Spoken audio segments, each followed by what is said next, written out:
ನಾನು ನರೇಂದ್ರ दामोदर दास मोदी। मैं नरेंद्र दामोदर दास मोदी ईश्वर की शपथ लेता हूं कि ಹೀಗೆ ಹೇಳುತ್ತಾ ಮೇ 26, 2014ರಂದು ನರೇಂದ್ರ ಮೋದಿ ಭಾರತದ 14ನೇ ಪ್ರಧಾನಿಯಾಗಿ ಪ್ರಮಾಣ ವಚನ ಸ್ವೀಕರಿಸಿದರು। ಅವರ ಹೆಸರು ಇಡೀ ಪ್ರಪಂಚದಾದ್ಯಂತ ಪ್ರತಿಧ್ವನಿಸಲು ಪ್ರಾರಂಭಿಸಿತು। ವಿಶ್ವದ ಅತ್ಯಂತ ಪ್ರಸಿದ್ಧ ನಾಯಕರಲ್ಲಿ ಒಬ್ಬರೆಂದು ಪರಿಗಣಿಸಲ್ಪಟ್ಟ ಪ್ರಧಾನಿ ಮೋದಿ ಅವರು ಸೆಪ್ಟೆಂಬರ್ 17 ಇಂದು ತಮ್ಮ 75ನೇ ಹುಟ್ಟುಹಬ್ಬವನ್ನು ಆಚರಿಸಿಕೊಳ್ಳುತ್ತಿದ್ದಾರೆ। ಗುಜರಾತ್ನ ಸಾಮಾನ್ಯ ಪ್ರಚಾರಕರಿಂದ ಗುಜರಾತ್ನ ಮುಖ್ಯಮಂತ್ರಿ ಆಗುವವರೆಗೂ ಮತ್ತು ನಂತರ ದೇಶದ ಪ್ರಧಾನಮಂತ್ರಿ ಆಗುವವರೆಗೂ ಪ್ರಧಾನಿ ಮೋದಿ ಅವರ ಪ್ರಯಾಣವು ಸಾಕಷ್ಟು ಸ್ಫೂರ್ತಿದಾಯಕವಾಗಿದೆ। ಪ್ರಧಾನಿ ಮೋದಿ 1950ರ ಸೆಪ್ಟೆಂಬರ್ 17ರಂದು ಗುಜರಾತ್ನ ಸಣ್ಣ ಪಟ್ಟಣವಾದ ವಡ್ನಗರದಲ್ಲಿ ಜನಿಸಿದರು। ಅವರ ಬಾಲ್ಯವು ತೀವ್ರ ಬಡತನದಲ್ಲಿ ಕಳೆದಿತ್ತು। ತಮ್ಮ ತಂದೆ दामोदर दास ಮೋದಿ ಅವರೊಂದಿಗೆ ವಡ್ನಗರ ರೈಲ್ವೆ ನಿಲ್ದಾಣದಲ್ಲಿ ಚಹಾ ಮಾರಾಟ ಮಾಡುತ್ತಿದ್ದರು। ಅವರ ತಾಯಿ ಹೀರೇಬೆನ್ ಒಬ್ಬ ಸಾಮಾನ್ಯ ಗೃಹಿಣಿಯಾಗಿದ್ದರು। ಮೋದಿ ಅವರು ದೇಶದ ಉತ್ತುಂಗ ಹುದ್ದೆಗೆ ಏರಲು ಅವರು ಪಟ್ಟ ಪರಿಶ್ರಮ ಅಂತಿಂತದಲ್ಲ। ಗುಜರಾತ್ನಲ್ಲಿ ಮುಖ್ಯಮಂತ್ರಿಯಾಗಿ ಜನಪ್ರಿಯ ಗಳಿಸಿದ್ದ ಸಂಘ ಪರಿವಾರದ ಶಿಸ್ತಿನ ಸಿಪಾಯಿ ಕೂಡ ಆಗಿದ್ದರು। ಅವರ ರಾಜಕೀಯ ಏರಿಳಿತದ ಬಗ್ಗೆ ಸಂಕ್ಷಿಪ್ತ ವರದಿ ಇಲ್ಲಿದೆ ನೋಡಿ।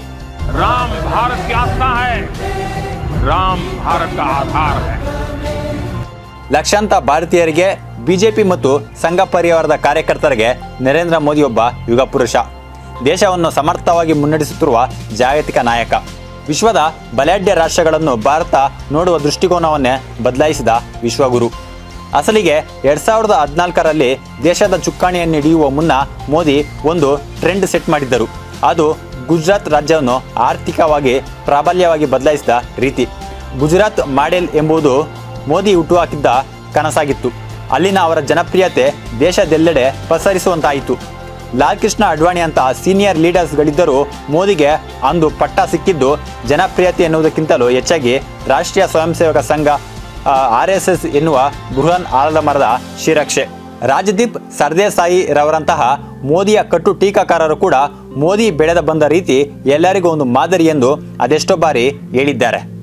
ಗುಜರಾತ್ನಲ್ಲಿ ಮನೆ ಮನೆಗೆ ಹೋಗಿ ಸಂಘದ ಪರವಾಗಿ ಕೆಲಸ ಮಾಡಿದ್ದು, ಸ್ಕೂಟರ್ನಲ್ಲಿ ಸಂಚರಿಸಿ ರಸ್ತೆಯಲ್ಲೂ ಪೋಸ್ಟರ್ ಅಂಟಿಸಿದ್ದು, ತಿಂಗಳುಗಟ್ಟಲೆ ಮನೆಯಿಂದ ದೂರವಾಗಿ ಪಕ್ಷಕ್ಕಾಗಿ ದೇಶ ಸುತ್ತಿದ್ದು, ಯಾವುದೇ ಕುಟುಂಬ ರಾಜಕೀಯ ಹಿನ್ನೆಲೆ ಇಲ್ಲದೆ ಇಂದು ಹಂತವಾಗಿ ಈ ಎತ್ತರದ ಸ್ಥಾನಕ್ಕೆ ಅವರು ಏರಿದ್ದಾರೆಂದರೆ ಅದು ಅವರ ಪರಿಶ್ರಮ ಮತ್ತು ಕಮಿಟ್ಮೆಂಟ್।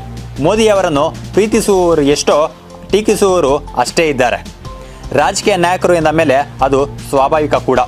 ಆದರೆ ಕಳೆದ ಒಂದು ದಶಕಗಳಲ್ಲಿ ಮೋದಿಯವರಷ್ಟು ಬಹಳ ಚರ್ಚಿತ ಸೆಂಟರ್ ಆಫ್ ಅಟ್ರಾಕ್ಷನ್ ಆದ ನಾಯಕರು ಜಾಗತಿಕವಾಗಿ ಇನ್ನೊಬ್ಬರು ಇರಲಿಕ್ಕಿಲ್ಲ। ಪಾಕಿಸ್ತಾನದಂತಹ ಶತ್ರು ರಾಷ್ಟ್ರಗಳ ಜನರೇ ನಮಗ್ಯಾಕೆ ಮೋದಿ ಅಂತ ನಾಯಕ ಸಿಗಲಿಲ್ಲ ಎಂದು ಬೇಸರಿಸಿಕೊಳ್ಳುವ ಅದೆಷ್ಟೋ ವಿಡಿಯೋಗಳನ್ನು ನೋಡಿದ್ದೇವೆ। ಕ್ರಿಕೆಟ್ ಪಂದ್ಯದಲ್ಲಿ ಹಸ್ತಲಾಘವ ಮಾಡದಿದ್ದರೂ ಮೋದಿಯನ್ನು ಎಳೆದು ತರಲಾಗುತ್ತದೆ।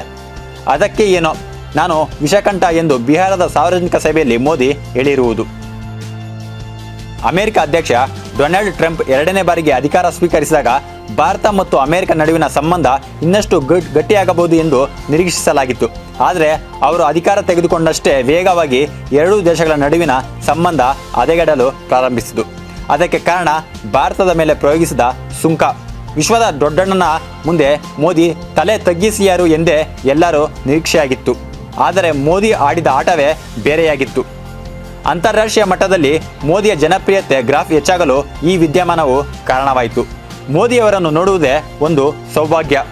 ಅವರು ಇಲ್ಲಿಗೆ ಬರುತ್ತಾರೆ ಎಂದರೆ ನಿಮಗೆಷ್ಟು ಸಂತೋಷವಾಗುತ್ತಿದೆ। ಇಂತಹ ಪ್ರಧಾನಿ ನಮ್ಮ ದೇಶಕ್ಕೆ ದೊರೆತಿರುವುದೇ ಸುದೈವ। ದಿನದ ಎಲ್ಲ ತಾಸುಗಳನ್ನು ಜನಹಿತ ಚಿಂತನೆಗಾಗಿ ಮೀಸಲಿಟ್ಟ ಮಹಾನ್ ನಾಯಕರು ಇವರು। ಬರೀ ನಮ್ಮ ದೇಶದಲ್ಲಿ ಮಾತ್ರ ಅಲ್ಲ, ಜಗತ್ತಿನ ಹಲವು ರಾಷ್ಟ್ರಗಳ ಜನರು ಅವರನ್ನು ಪ್ರೀತಿಸುತ್ತಾರೆ। ಜನರ ಮನಸ್ಸನ್ನು ಅರಳಿಸುವ ವಿಶ್ವಕಂಡ ಅಪರೂಪದ ನಾಯಕ ಇವರು ಎಂದು ದಿವಂಗತ ಸಿದ್ದೇಶ್ವರ ಸ್ವಾಮೀಜಿಗಳು ಸುತ್ತೂರು ಮಠದ ಕಾರ್ಯಕ್ರಮದಲ್ಲೊಮ್ಮೆ ಹೇಳಿದ್ದರು। ಸೆಪ್ಟೆಂಬರ್ 17 ಇತಿಹಾಸದಲ್ಲಿ ಹಲವು ಕಾರಣಗಳಿಂದ ಮಹತ್ವವನ್ನು ಪಡೆದುಕೊಂಡಿದೆ। ವಿಶ್ವಕರ್ಮ ಜಯಂತಿ, ಹೈದರಾಬಾದ್ ವಿಮೋಚನಾ ದಿನ ಮತ್ತು ರಾಷ್ಟ್ರೀಯ ಸೇನೆಗಾಗಿ ತನ್ನ ಜೀವವನ್ನೇ ಮುಡುಪಾಗಿಟ್ಟ ನರೇಂದ್ರ ಮೋದಿ ಅವರ ಹುಟ್ಟುಹಬ್ಬ ಕೂಡ ಎನ್ನುವುದು ಅವರ ಅಭಿಮಾನಿಗಳ ಅಭಿಮಾನದ ಮಾತು। ಅವರ ವ್ಯಕ್ತಿತ್ವವು ರಾಜಕಾರಣಿಯನ್ನು ಮೀರಿದು ಎನ್ನುವ ಅವರ ಬಹು ವರ್ಷಗಳ ಒಡನಾಡಿ ಕೇಂದ್ರ ಸಚಿವ अमित शाह ಅವರ ಮನದಾಳದ ಮಾತು। बार मैं उनके साथ अहमदाबाद से राजकोट जाता था तो 8:30 हो गए। मोदी जी आमतौर पर कार्यकर्ता के घर पर उस वक्त भोजन करते थे। मगर अचानक ही एक हमारे कार्यकर्ता का ढाबा है, ದೇಶವನ್ನು ಬಯಲು ಶೌಚದಿಂದ ಮುಕ್ತಗೊಳಿಸುವ ಸ್ವಚ್ಛ ಭಾರತ್, ಕೋಟ್ಯಂತರ ಮನೆಗಳಿಗೆ LPG ಸಂಪರ್ಕ ಒದಗಿಸಿದ ಉಜ್ವಲ ಯೋಜನೆ, ಜನರ ಆರ್ಥಿಕ ಸಬಲೀಕರಣಗೊಳ್ಳುವ ಉದ್ದೇಶದಿಂದ ಜನ್ಧನ್ ಯೋಜನೆ, ದೇಶದ ಹಲವು 2 ಟೈರ್ ನಗರಗಳಿಗೆ ವಿಮಾನ ಸಂಪರ್ಕ ಕಲ್ಪಿಸುವ ಉಡಾನ್ ಯೋಜನೆ, ದೇಶದ ಪ್ರತಿ ಮನೆಗಳನ್ನು ಗುಣಮಟ್ಟದ ಕುಡಿಯುವ ನೀರು ಒದಗಿಸುವ ಉದ್ದೇಶದಿಂದ ಜಲ್ ಜೀವನ್ ಮಿಷನ್, PM ಕಿಸಾನ್ ಯೋಜನೆ ಈ ಮುಂತಾದವು ಮೋದಿಯವರ ಜನಪ್ರಿಯತೆ ಹೆಚ್ಚಿಸಲು ಕಾರಣವಾದ ಯೋಜನೆಗಳು. एक मॉडल है सबका साथ, सबका विकास, सबका विश्वास और सबका प्रयास. भाइयों बहनों, मेरा मंत्र है, न खाता हूं न खाने दूंगा. ದೇಶದ ಪ್ರತಿಷ್ಠಿತ ಪದ್ಮ ಪ್ರಶಸ್ತಿಗೆ ತೆರೆಮರೆಯಲ್ಲಿ ಹೀರೋಗಳನ್ನು ಆಯ್ಕೆ ಮಾಡುವ ಹೊಸ ಸಂಪ್ರದಾಯವನ್ನು ತಂದಿದ್ದೇ ಮೋದಿ ಎನ್ನುವುದು ಹಲವು ಭಾರತೀಯರ ಅಭಿಪ್ರಾಯ ಕೂಡ ಆಗಿದೆ.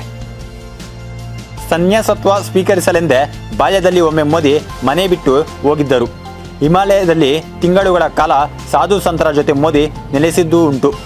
ಸಮರ್ಪಣೆಯ ಮೂಲಕ ಏನಾದರೂ ಸಾಧನೆ ಮಾಡಲೇಬೇಕೆಂದು ಅವರು ಹೊರಟವರು ಎನ್ನುವುದು ಅವರ ಜೊತೆ ಒಡನಾಟ ಇಟ್ಟುಕೊಂಡವರ ಮಾತು. ಬಡ ಕುಟುಂಬದಲ್ಲಿ ಹುಟ್ಟಿ ದೇಶದ ಪ್ರಧಾನಿ ಪಟ್ಟಕ್ಕೆ ಏರಿದ ಪರಿ ನಿಜಕ್ಕೂ ಶ್ಲಾಘನೀಯ. ವಿಶ್ವದ ಜನಪ್ರಿಯ ನಾಯಕರುಗಳ ಪಟ್ಟಿಯಲ್ಲಿ ಮುಂಚೂಣಿಯಲ್ಲಿರುವ ಪ್ರಧಾನಿ ಮೋದಿಗೆ ಮತ್ತೊಮ್ಮೆ 75ನೇ ಹುಟ್ಟುಹಬ್ಬದ ಶುಭಾಶಯಗಳು. राम प्रभा है, राम प्रभाव है, राम नेति भी है, राम नीति भी है.